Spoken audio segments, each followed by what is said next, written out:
Salam alaikum. Donc, on va continuer la leçon sur les transformations chimiques rapides et les transformations lentes.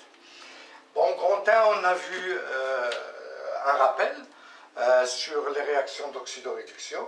Et grand 2, les transformations rapides et les transformations chimiques lentes. On va voir les transformations rapides et les transformations lentes à partir de deux exemples.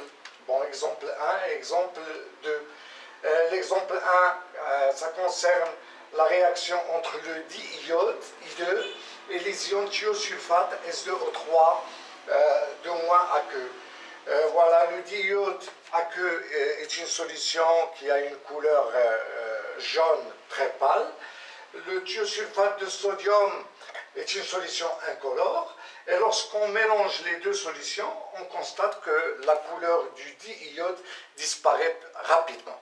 Disparaît rapidement, ça veut dire que la transformation est rapide. Donc la transformation est rapide, donc c'est une transformation dont on ne peut pas suivre l'évolution temporelle. Donc c'est une réaction qui se fait très rapidement dans le temps, parfois instantanément. En même instant, on obtient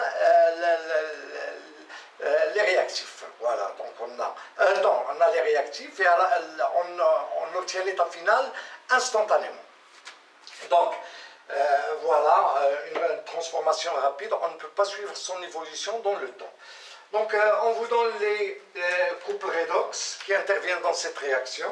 Il y a I2, I-, et S2O3 de moins appartient à ce couple. S4O6 de moins, S2O3 de moins. Donc pour écrire l'équation de la réaction, il faut tout d'abord écrire les demi-équations, la demi-équation électronique de chaque couple. Donc pour ce couple, ce qui intervient c'est l'oxydant. Donc on écrit 2, voilà 2 I-, voilà 2, voilà I2, qui vous donne I- AQ, car tout ça c'est en solution. Donc il faut équilibrer tout d'abord l'équation du point de vue atomique. On a là 2 ions I-, donc on doit, là 2 atomes d'iode, donc on doit multiplier par 2. I2 c'est un oxydant, il capte 2 électrons. Donc finalement, lorsqu'on veut équilibrer la demi-équation du point de vue charge, on ajoute des électrons. À la fin, on ajoute des électrons. Donc on a là 2 charges négatives où il faut ajouter des électrons. C'est là. Pourquoi? Parce que chaque électron porte une charge négative. Donc on ajoute 2 électrons. Donc pour l'autre demi-équation, on commence par S2O3 de moins. Donc S2O3 de moins AQ qui nous donne S4O6 de moins AQ. Donc là on a 2 atomes de soufre, là c'est 4 pour les atomes de O4, S4O6 AQ. Là on a 3 atomes d'oxygène, là on a 6, donc on doit multiplier par 2. Ça, là c'est un réducteur, il perd des électrons. Donc on a là 4 charges négatives, là 2 charges négatives, donc où il faut ajouter des électrons, c'est là. On ajoute combien d'électrons? 2 électrons. Voilà. Et lorsqu'on veut écrire l'équation de la réaction, on a I2 capte 2 électrons, 2 ions SO3 de moins perd 2 électrons, donc on ajoute, on additionne les deux demi-équations et on obtient I2 AQ plus 2 S2O3 de moins AQ. Voilà, 2 électrons là et 2 électrons, ça se simplifie.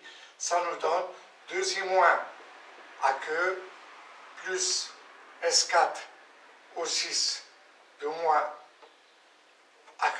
Voilà. Voilà, là c'est l'équation de la réaction. Et voilà, on a vu que cette transformation est une transformation qui est rapide. L'exemple 2. La réaction entre l'acide oxalique H2C2O4 et les ions MnO4-. Donc les ions MnO4- donnent à la solution une couleur violette, tandis que l'acide oxalique donne une solution incolore. Donc lorsqu'on mélange les deux solutions, voilà une solution de permanganate de potassium avec une solution d'acide oxalique, qu'est-ce qu'on constate? Que la couleur des ions MnO4-, c'est-à-dire la couleur violette, disparaît progressivement, ne disparaît pas rapidement. Donc ce qui montre que la transformation n'est pas rapide, c'est une transformation qui est lente. Donc c'est une transformation lente, on peut suivre son évolution dans le temps à l'œil nu, qu'on peut la suivre aussi en utilisant les instruments de mesure. Donc si on veut faire une étude quantitative. Voilà, donc là on a une transformation lente et là une transformation rapide. Donc la transformation rapide, il se fait très rapidement, voire même instantanément. Et la transformation lente, elle dure plus longtemps. Voilà, elle dure, ça nécessite un certain temps pour obtenir l'état final. Donc là, si on veut écrire l'équation de la réaction, il faut tout d'abord écrire les demi-équations de chaque couple. On a MnO4- appartient à ce couple, MnO4- Mn2+, et H2CO4 appartient au couple CO2, H2CO4. Donc pour MnO4- Mn2+, on l'a déjà vu, donc on a MnO4- aqueux, ça nous donne Mn2+, aqueux, voilà. Donc pour équilibrer cette demi-équation, donc là on a l'oxygène, donc pour le manganèse on a là un atome de manganèse, là un ion Mn2+, donc c'est équilibré de point de vue atomique. Donc on passe à l'oxygène. Là on a 4 atomes d'oxygène, là il n'y a pas d'oxygène, donc il manque 4 atomes d'oxygène, on ajoute 4 molécules d'eau. Puis après, on équilibre l'hydrogène. L'hydrogène, là, on a 8 atomes d'hydrogène. Là, il n'y a pas d'hydrogène. Donc, il faut ajouter des ions H+. Combien d'ions H+? C'est 8. Donc, plus 8, H+, aqueux. Donc, j'ai oublié de vous dire que là, la réaction se produit dans un milieu acide. Donc, il faut ajouter de l'acide sulfurique pour avoir ces ions H+ aqueux. Donc il nous reste à équilibrer la demi-équation de point de vue charge électrique. Donc de ce côté, on a une charge négative, plus 8, donc ça nous donne plus 7. Et là, c'est plus 2. Ça, c'est un oxydant, il capte des électrons. Donc pour passer de plus 7 à plus 2, on doit ajouter 5 charges négatives qui sont apportées par des électrons, 5 électrons. Voilà. Là, pour ce couple, ce qui intervient, c'est le réducteur H2CO4. Donc, on commence par H2CO4.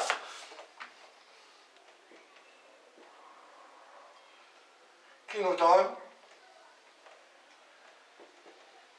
CO2. Voilà, là, il faut équilibrer le nombre d'atomes de carbone. Donc là, on a 2 atomes de carbone. Là, on a 1. Donc, on doit multiplier par 2.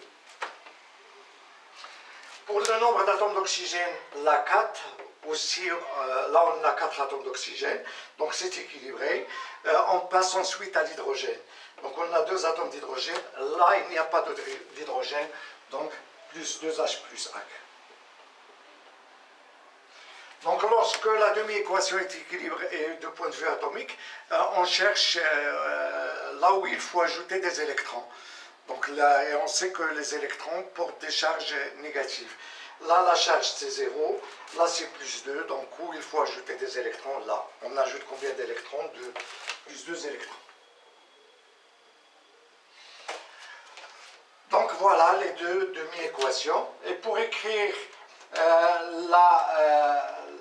l'équation de la réaction, là on a MnO4- capte 5 électrons, H2CO4 perd 2 électrons, donc il faut avoir le même nombre d'électrons.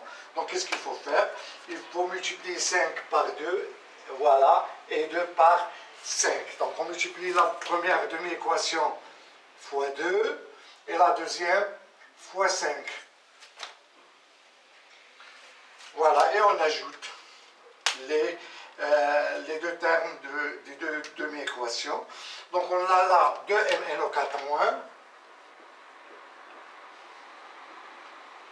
aqueux, plus 5 H2C2O4 aqueux, toujours parce que la solution se fait en milieu aqueux. Donc 8H plus fois 2 c'est 16 et là on a 5 fois 2 c'est 10. Donc on a 16H plus d'un côté et 10H plus de l'autre côté. Donc on simplifie par 10H plus, ça nous reste plus 6H plus aqueux. Là on a 10 électrons, ça se simplifie, donc ça nous donne voilà 2Mn plus, 2 plus 10H2O, 10 CO2, plus 2 fois 8H2O. Voilà, et on obtient l'équation de cette réaction qui est là. Voilà, donc grand 2, les facteurs, les transformations rapides et les transformations lentes. Grand 3, les facteurs cinétiques. Bon, les facteurs cinétiques, c'est quoi un facteur cinétique? Un facteur cinétique, c'est un facteur qui a une influence sur la vitesse d'une transformation chimique. Donc, qui peut soit augmenter la vitesse de la transformation chimique, soit la diminuer. Donc, les facteurs cinétiques, on va voir 3. Il y a la température, la concentration de l'un des réactifs au moins, et quoi encore, et la présence d'un catalyseur. Pour la température est un facteur cinétique. Donc, plus que la température augmente, plus qu'on atteint l'état final plus rapidement. Donc, la température est un facteur cinétique. Plus que la température augmente, plus que la vitesse de la transformation augmente. ملي كنبغيو نطيبو راه كنزيدو في العافيه كنزيدو نسخنو دونك فوالا الطياب تيولي rapide. Donc c'est une transformation chimique. Donc plus que l'état augmente, plus que la vitesse de transformation augmente. Et plus que la température diminue, plus que la vitesse de transformation chimique diminue. Et si la température est très très faible, donc la vitesse est aussi très très très faible. Et on a dit que presque la transformation chimique n'évolue pas. On dit qu'on peut stopper, entre guillemets, une transformation chimique en utilisant une température très très très basse. Par exemple, on a une transformation chimique. Lorsqu'on veut stopper la réaction, on place le tube à essai ou bien, je sais pas moi, le bécher où il y a le mélange réactionnel dans la glace à température 0 degré Celsius. Et comme ça, la transformation chimique voilà, est stoppée entre guillemets. Donc la température est un facteur cinétique. La concentration de l'un des réactifs est un facteur cinétique. Donc pour augmenter la vitesse d'une transformation chimique, il faut augmenter la concentration de l'un des réactifs au moins. Par exemple, dans cette réaction, pour augmenter la vitesse de la transformation chimique, il faut utiliser soit MnO4-, voilà, une concentration de MnO4- qui est grande, ou bien augmenter la concentration de H2C2O4. Dans ce cas, on voit que la disparition de la couleur violette de MnO4- se fait plus rapidement. Donc, plus que cette concentration est grande, plus que la vitesse de transformation est grande. Et il y a aussi la présence du catalyseur. Donc un catalyseur, c'est une substance chimique qui, si on la met avec les réactifs, il augmente la vitesse de la transformation chimique sans qu'il intervienne dans cette réaction chimique. Donc les facteurs cinétiques, on a 3. La température est un facteur cinétique. La concentration de l'un des réactifs au moins est un facteur cinétique, et la présence, le catalyseur est aussi un facteur cinétique. Voilà. Donc ainsi se termine cette leçon sur les transformations chimiques rapides et les transformations lentes, et à bientôt.